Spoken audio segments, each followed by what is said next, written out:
Hello Pioneers, today's Friday, September 5th. My name is Kylie Bradshaw. And my name is Allison Peterson. We hope you all had a good summer and welcome back to the press.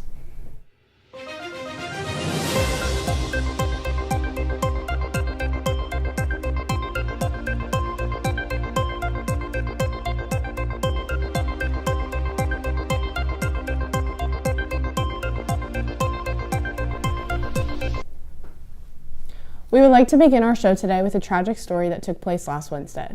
A shooting unfolded at Annunciation Catholic School in Minneapolis, Minnesota, during a morning mass attended by students and parishioners. The gunman, 23-year-old Robin Westman, legally purchased the firearms used in the attack and died by self-inflicted gunshot wounds at the scene. 2 children, ages 8 and 10, were killed, and 17 others, including 14 children and 3 elderly parishioners, were injured. Authorities are investigating the incident as a hate crime and act of domestic terrorism, citing disturbing online content and writings left behind by Westman. In response, Minnesota Governor Tim Walz announced plans to convene a special legislative session to consider stricter gun laws, including assault weapon ban and enhanced mental health support. However, passing such measures may be challenging in the state's divided legislature. The community remains shaken, with classes in unaffected Catholic school on hold and increased security measures in place at other schools across the city. Pope Leo XIV addressed the devastating news following his weekly Sunday Angelus prayer held in St. Peter's Square. Much like his predecessor, Pope Francis, Leo has continued to condemn the use of firearms.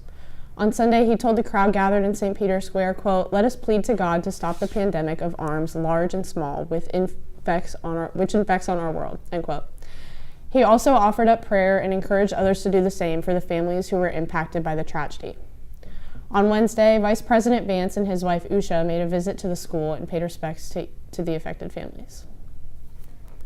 President Trump has announced the United States is officially moving the U.S. Space Command from Colorado Springs to Huntsville, Alabama, undoing a decision made under President Biden. The Air Force had picked Huntsville back in 2021 for its strong military ties and lower costs, but Biden later kept the base in Colorado, saying the move could hurt the military readiness. Trump's announcement brings a command to what is known as Rocket City, home to major space and defense operations. The move is already stirring up political tensions between the two states and parties.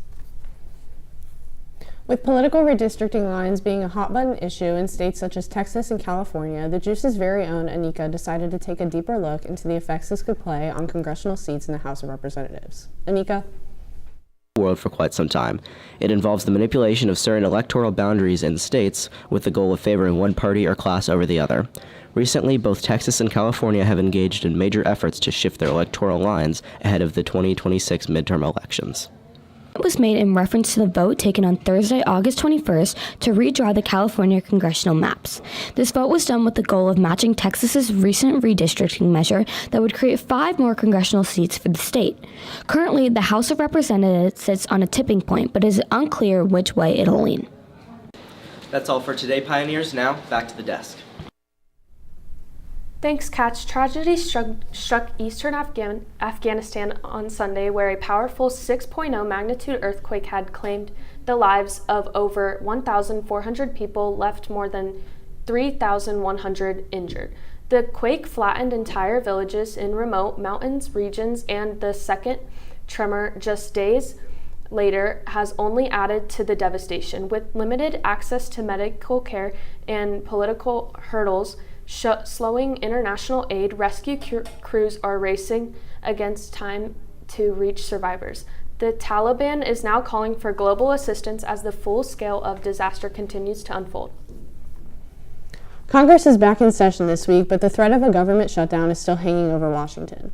Earlier this year, President Trump signed a spending bill to keep things running through September, but disagreements within the Republican Party about budget cuts are causing tension. On top of that, Trump has asked Congress to pull $1.1 billion in funding from public broadcasters like NPR and PBS, sparking debates and legal battles over the future of public media. As lawmakers get back to work, these budget and funding fights are expected to take center stage. That's all for today, Pioneers. Keep up with current events by tuning in next Wednesday for more national news. For the press, I'm Allison Peterson. And I'm Kylie Bradshaw. Have a great rest of your week.